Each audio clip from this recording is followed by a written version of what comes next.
All righty. I believe we're on live. We got good connection here going on. So I am ready. I'm Brother Francis E. Revels-Bey. I am the creator and host here for my podcast on Resident Essentials YouTube channel called, oh, you have to make sure you get the mic, called Clear Blue Radiance. And so we are moving forward. Hey, look who's on here. Arit Mayat, how you doing? You're on here early. Well, anyway, this is Clear Blue Radiance, and I've been a podcaster for a very long time. This is not my first time creating podcasts, being a creator podcaster, whatever you want to call it. I've been doing this stuff since 2006, being online, doing my own shows. So, being that I'm a very good friend an associate to my wonderful spiritual sister out here, metaphysical sister, Michelle Vidal, the owner of Resident Essentials. She asked me to come on here, and it's been 2 years. I went from calling it Wisdom Keys to now Clear Blue Radiance as of last year. So, this is a very interesting day. 2 months ago, I pre-ordered a book, and it launched yesterday. And I'm going to show you what that book is because that's what today's teaching is about. I've been a podcaster for over 40 years, spiritual counselor, I should say, for over 40 years. And I enjoy helping people such as yourself and many other people uh, gain greater clarity in your life to discover your purpose or redefine your purpose. So hopefully today's topic will help you do that, or you might be able to take the contents of this topic and share it out to other people.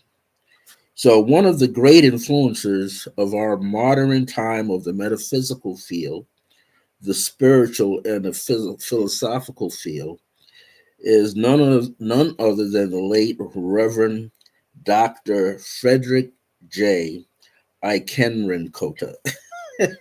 He's got that long name, Ikenrinkota, better known to many people since the early 1960s up in the Fort Washington area of New York City, Reverend Ike. And he spelled it Ike because he couldn't get his whole name on the marquee.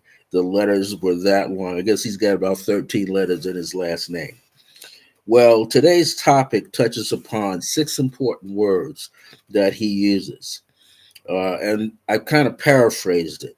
So my title is According to the late Reverend Ike, our thoughts can change our life when we renew our mind and create the right attitude.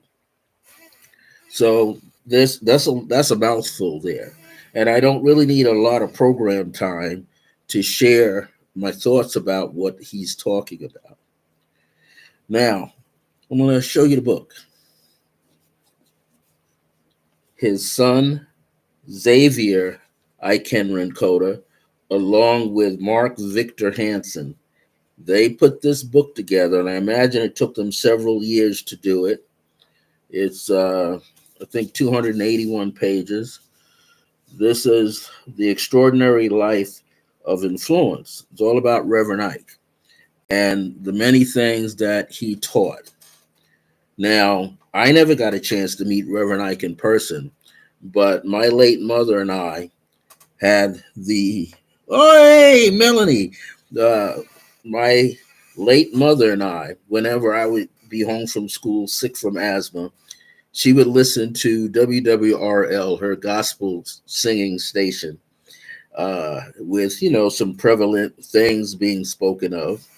And then at about 11 a.m. in the morning, it would switch over on the same station, took it in, it would switch over, and we would hear live radio broadcast of Reverend Ike. And he was broadcasting from Boston at that time in the early 60s.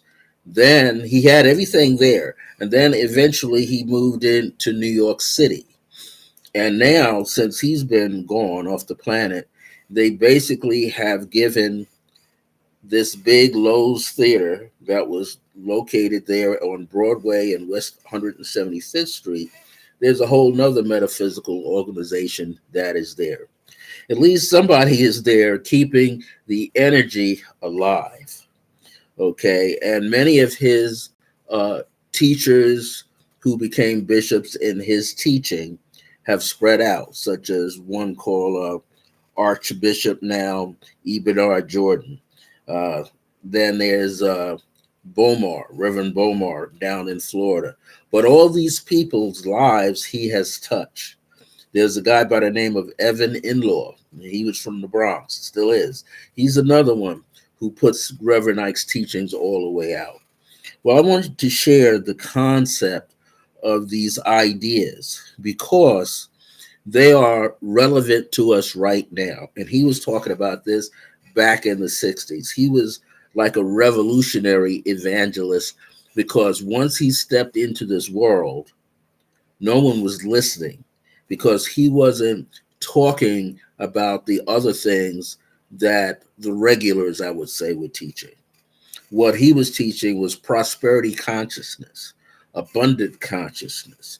He was right in line with the teachings of Dr. Norman Vincent Van Peel, who also taught in New York City, in Midtown, New York. And Reverend Ike was uptown. He was up there past Harlem and in, like I say, the Fort Washington Heights area.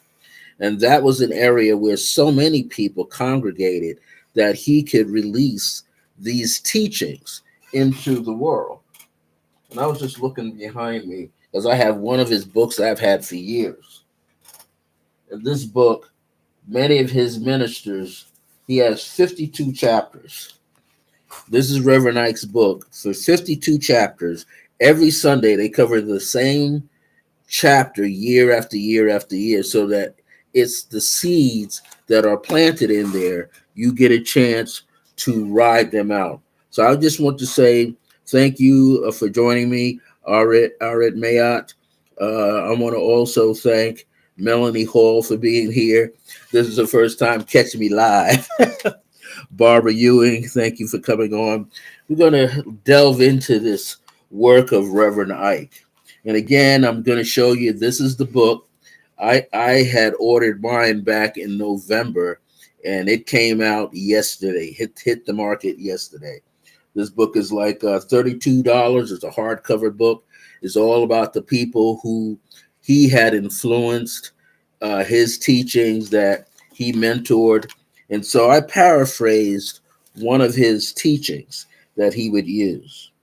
Okay. He would use the biblical phrase of renewing your mind in so many words. And that's why I chose to say our thoughts can change our life when we renew our mind and create the right attitude. So, when we're growing up, then we have parents that were adjusting our attitude. If they were telling us to do a chore and we didn't want to do it, they say you better take that attitude someplace else. So you didn't need to challenge your folks. You needed to challenge something bigger than your folks. We needed to challenge the establishment. That's how social activists come into play because there's so many things that are going on. Someone has the gumption to stand up and challenge. Of course, they change their attitude. They renew the way that they have been thinking, right? And because they're doing that, they are doing what?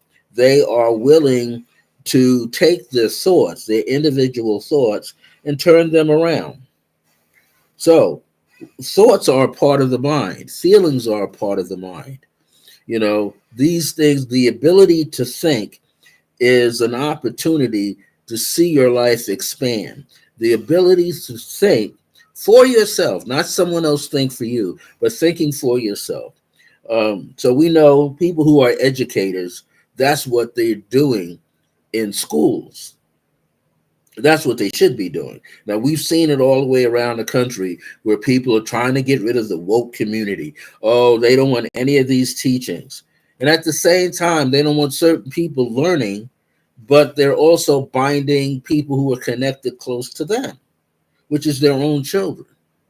So if an educator can teach you how to think, giving you some basic tools, can teach you how to think for yourself, to be able to draw out something for yourself, draw it out of yourself, to go within and bring it forward, then a teacher is successful.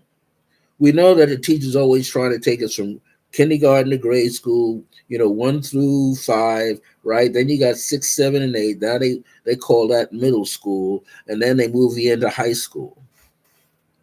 Some people didn't have middle school. When I was growing up, there was no such thing as a middle school.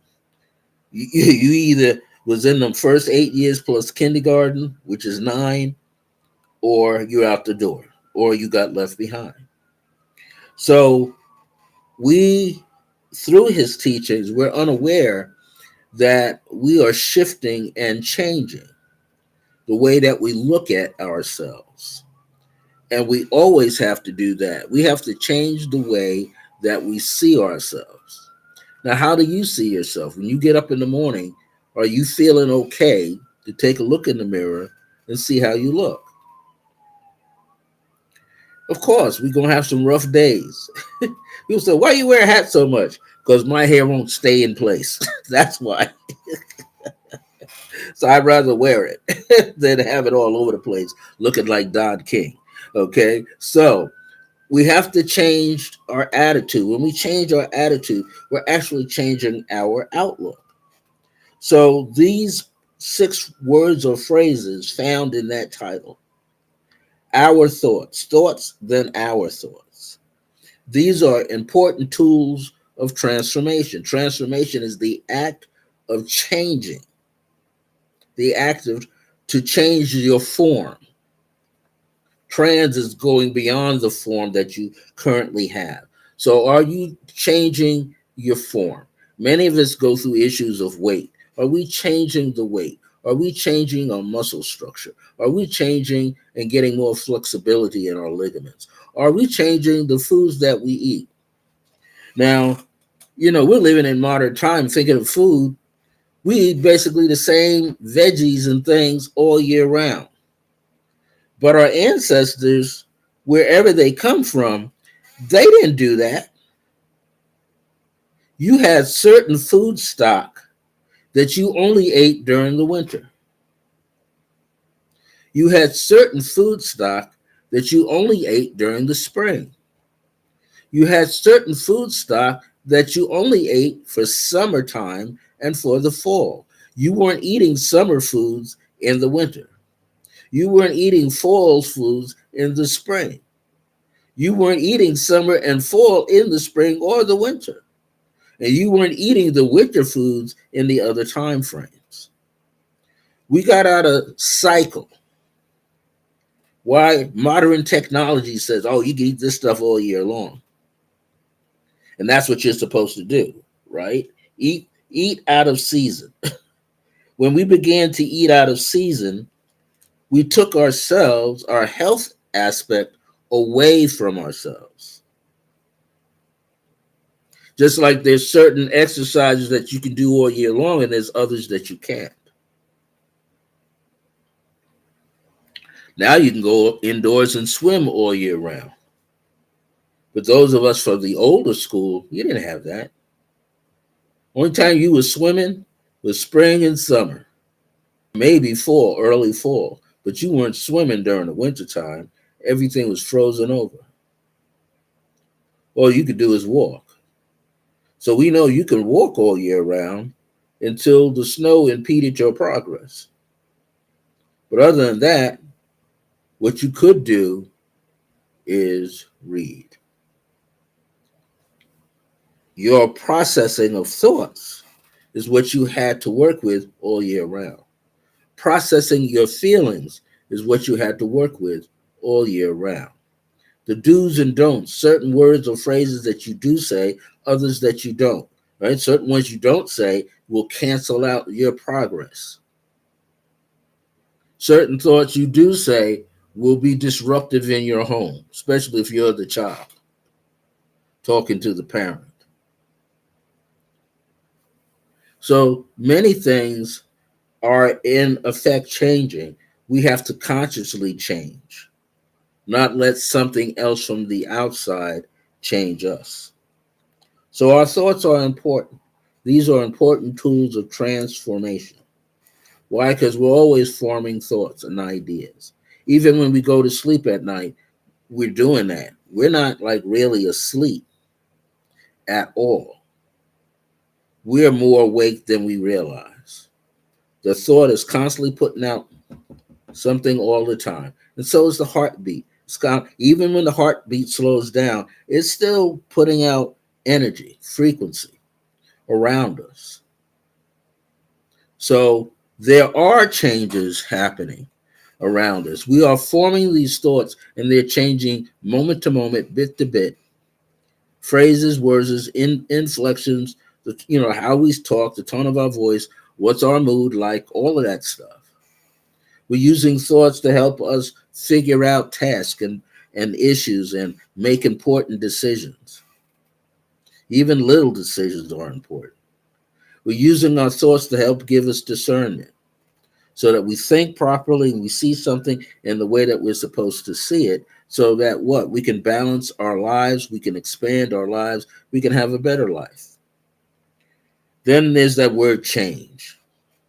Change is necessary for advancement and fulfillment.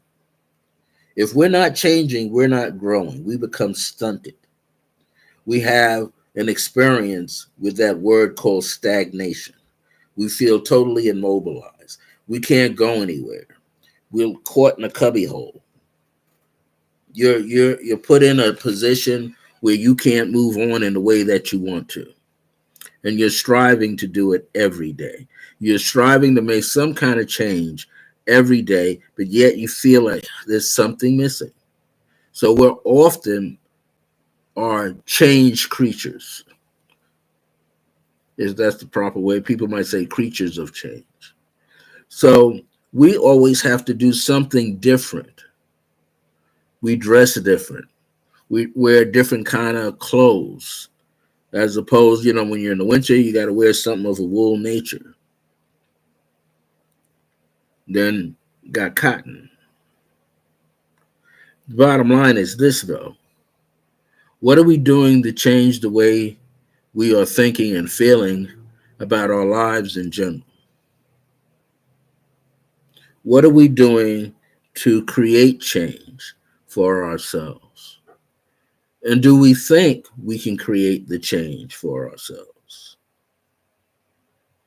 Then you have what is called life. I like to play around with the word life. Change the letters around, you have file. So you have these different compartments, there's different files in one folder. That's how the computer is set up, right? Different files in a folder. And then the folder is placed on a hard drive or an external hard drive, thumb drive, whatever you want to call it. But it works like the mind.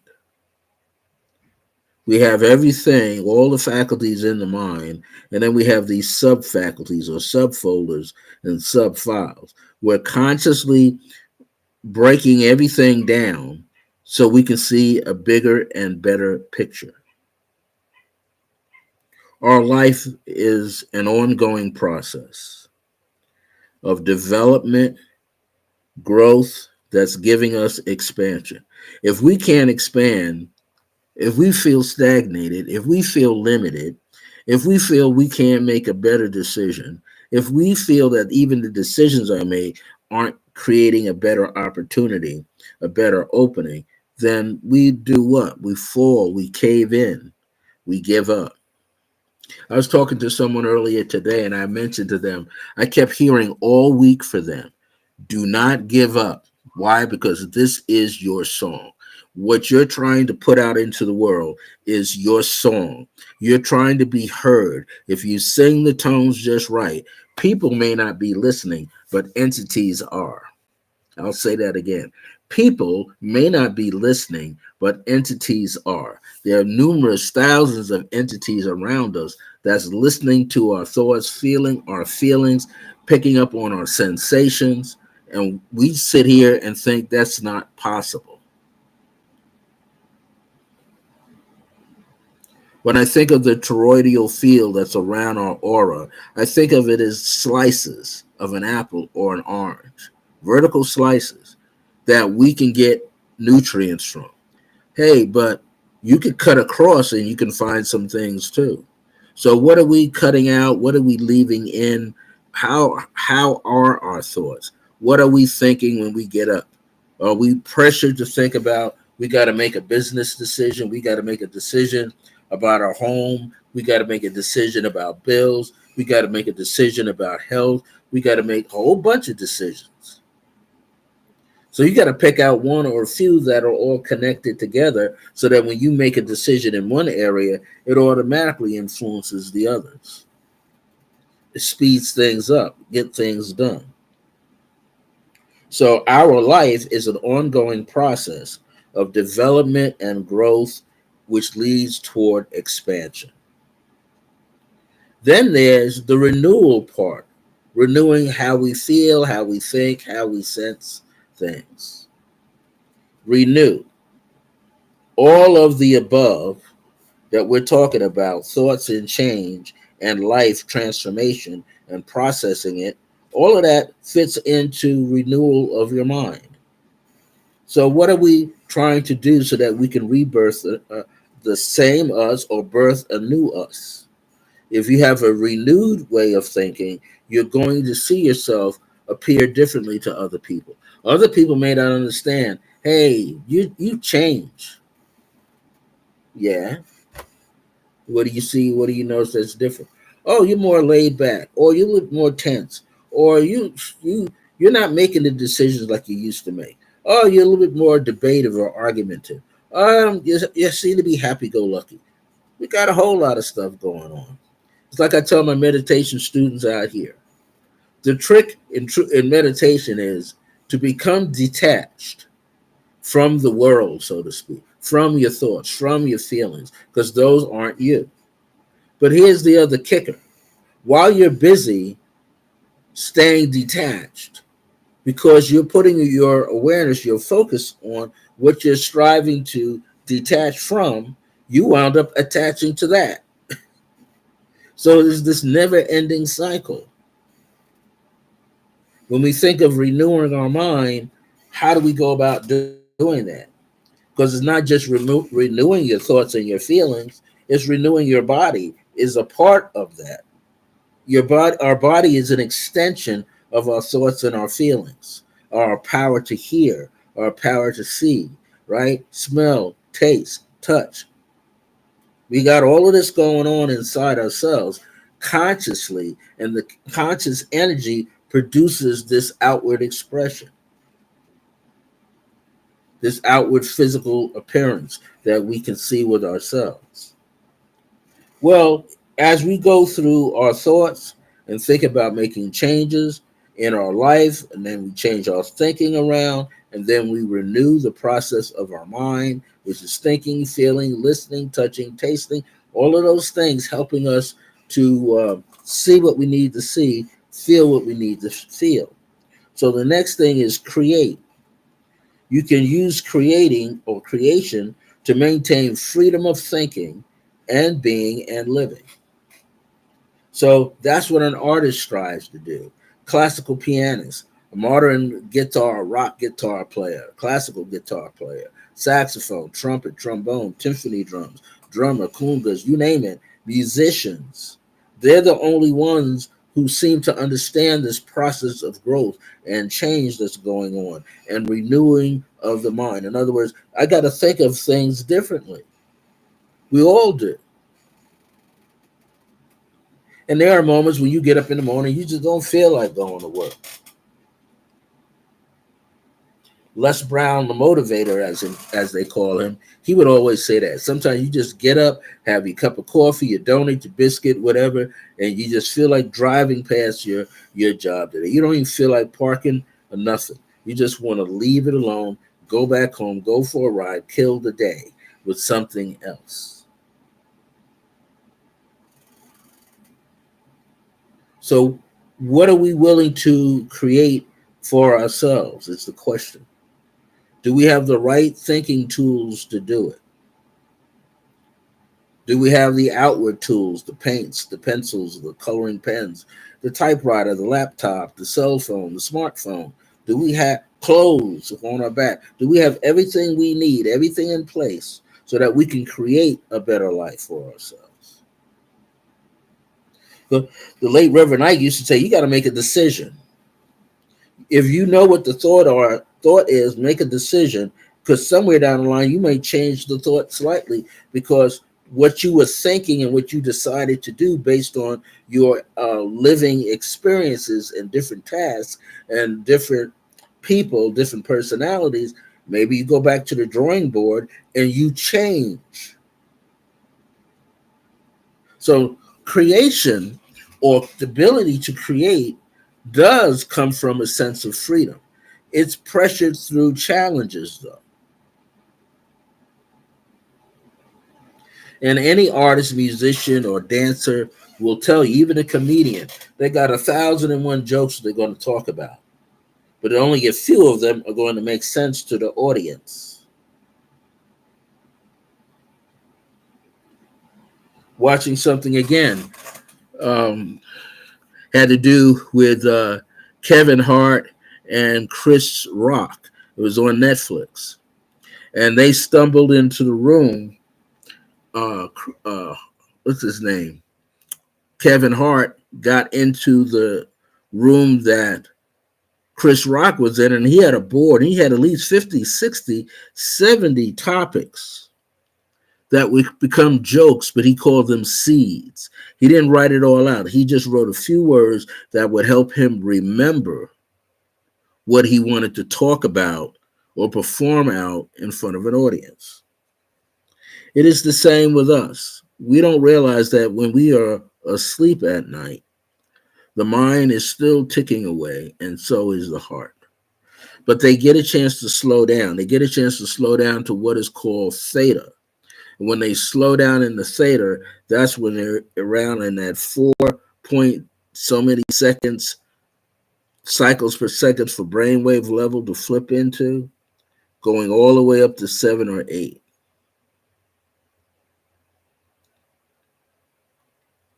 We often don't realize that the power of our mind through our thoughts, gathering in our feelings, that we can create the right attitude for ourselves.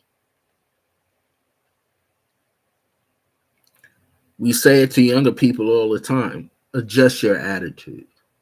The attitude has to do with confidence in themselves, confidence to be outspoken, confidence to lead, confidence to teach others, to speak to others. You know, sometimes people got real bad attitudes where their attitudes are hurtful, their words, their feelings, their actions, or interactions are hurtful to other people. So they become attackers. That's not the right attitude. The right attitude goes back to your thoughts, back to change, back to your life, the kind of life you want to have. Then you're going to make changes. You're going to renew your whole outlook. Your attitude is your outlook. You're going to change all of that.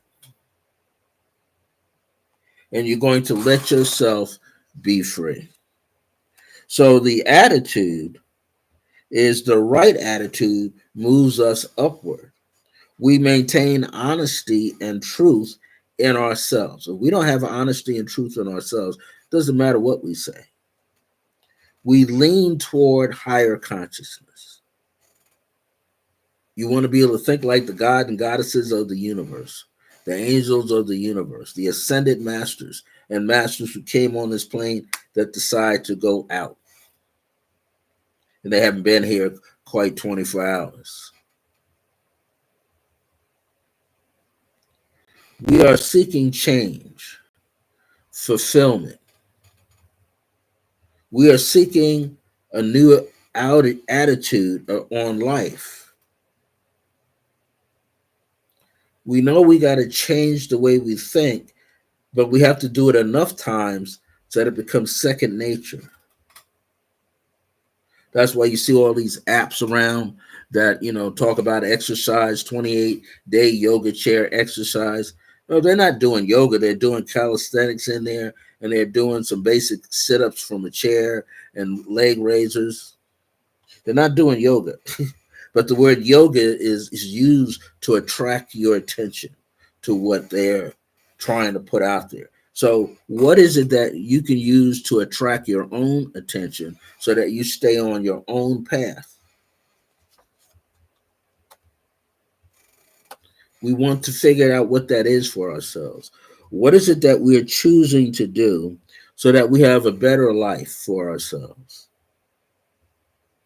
Because if we can lean toward higher consciousness, eventually we will come in contact with our higher self. We won't be struggling anymore because you're attuned and aligned to your higher self. And then you realize your higher self can dictate to you what it is exactly that you need to do in order to have a successful day, successful week, successful month, successful half a year, successful quarter. Hey, whatever that we're striving to do, we're supposed to be able to do it because we have the power to make the change, power to transform from inside to the outside. If we can do that, we'll be okay. And I'm not saying my concepts or ideas are the only one. It's just suggestions. Clear Blue Radiance is here to suggest a new way of thinking and being for yourself. Meditation has become my priority now. Someone asked me, what is your ministry? And I told them, meditation is my ministry. I'm here to teach people how to meditate.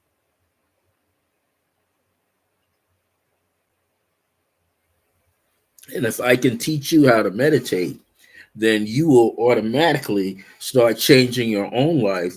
You'll be planting better seeds into the earthly consciousness of yourself. You will start having a different outlook on your life and about yourself. You'll start saying no to people right away. You can detect by the way they're walking that they're carrying a luggage, a baggage that they just want to unload on you or somebody. You can look at people and tell some people are angry. You look at some people and tell. Now, there's some that you may not tell, but one thing for sure, you will know that you have your own protective energy field around you, where you're dealing with your own ancestors, letting you know that there's something in front of you, letting you know there's something chasing behind you, letting you know there are two things right and left that are leaning up against you and trying to make you use those things as a crutch. You're here to be free, free to explore what you desire to explore. Yes. So we are consciously meditating, just like we're consciously asleep. We're consciously meditating. The brain is constantly like Morse code putting stuff out. The heart is putting it out through a matter of feelings. And eventually we soar. I'll take a phrasing from a song. We soar like eagles beneath the eagle's wings. So you soar, you become infinite like spirit, and yet you're covered by spirit. If we could see perhaps even that occur for ourselves, then we could perhaps can see change for ourselves. Well, everybody, I'm going to tap out. I got to go do a spiritual house cleansing for somebody, and they're coming through to pick me up. So I got to put all my tools together that I'm going to take so I can do this. Whatever you might be doing for the rest of the week, do it gracefully for yourself. Anybody wants to know about Resonant Essentials, go to www.resonantessentials.com and get all the information from our calendars. We have always something that's unique. We usually have every second Saturday from 1 p.m. to 3 p.m. We have IONS. There's an IONS group. That's the Institute of Noetic Sciences. They have one up in Santa Fe. They got one here in Albuquerque. So one in Albuquerque comes to Michelle Center, and they're able to talk for about 2 hours. We had a like a Christmas potluck, and it was a lot of fun, interacting with all the different people. So there's lots of things going on. If you're ever in the city of Albuquerque, come on by 3107 Eubank Boulevard Northeast, Suite door number 34. And you can meet throughout the week from Tuesdays to Saturdays, various people that'll be there, at least different readers, healers, Tuesdays through Fridays. I'm there every Saturday, 11:30 a.m. to 12:30 p.m. with my creative pathwork meditation, very low price per person per class, no more than $10, but it's more than enough to get the teachers, to get you on the road to leaning toward higher consciousness and receiving that through your higher self. Well, I selected a date to be on online live. I called Mr. Lloyd Strayhorn up, and he and I are going to be on Christmas Day, 7 p.m. Eastern Standard Time. We're both going to do some numerology readings for the audience. So be sure to tune in this Monday, December 25th at 7 p.m. Eastern Standard Time, 6 p.m. Central, 5 Mountain, 4 Pacific. I think he mentioned we'll probably be on for an hour or more than an hour. So we'll probably get 75 minutes or 90 minutes in. Be sure you tune in to www.youtube.com// using the @ symbol. Type in one word, numbers, and you. And then right after that, type in 3735. And we're going to be on there live doing numerology readings and helping the audience expand their horizons, their consciousness, change their attitude, change their outlook, and have them renew their own mind. Thank you for listening to this podcast. We'll be seeing you soon. And I'm going to say it one more time.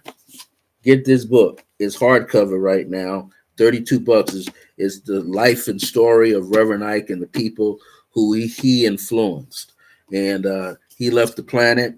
He's in the ethers. He went in, I think it was June or July of 2009. But his teachings are spreading out through the world.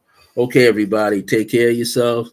I love you. Until next time, remember that divine grace is a blessing as we're alive and well in the age of remembrance. And this is my channel, Clear Blue Radiance. All right, take care of yourself now. And if you need to be in touch with me, you can email me at iam.circleofgrace1@gmail.com. That's iam.circleofgrace1@gmail.com. And I'll answer any questions that you have. We will get in good discourse. And let me give light and hug to all of you out there. Thank you so much. Ariette Mott, Barbara Ewing, Melanie Hall, and we didn't see Jackie on today, but when Jackie tunes in, hi, Jackie Fillmore, Antoine. Take care now. Peace be with you.